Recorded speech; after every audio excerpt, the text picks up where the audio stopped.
കുറച്ച് കാശിന് അത്യാവശ്യം ഉണ്ടല്ലോ. എന്നാ ആരെയാൻ പറ്റിക്കും? ആരെയും കാണാനില്ല. തേങ്ങ. ആ, ബോസ് വരുന്നുണ്ട്. നാളെ പറ്റിയാട്ടാ. കടം കയറി മുടിഞ്ഞു. വിഷം മേടിക്കാൻ പോലും കാശില്ല. പ്രശ്നം ബിജു, എന്താ പ്രശ്നം? കാര്യം പറ. ബോസിന് നേരണ്ട എന്റെ പ്രശ്നങ്ങൾ കേൾക്കാൻ. ആ, എന്നാ അവിടെ ഇരിക്കും. ഓക്കെ.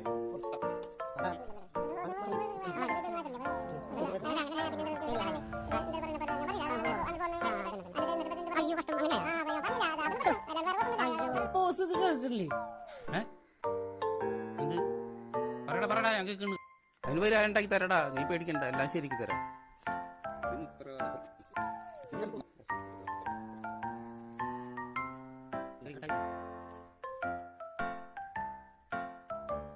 ഇതെന്തിട്ട് ബോസ്? അത് വിഷാടാ.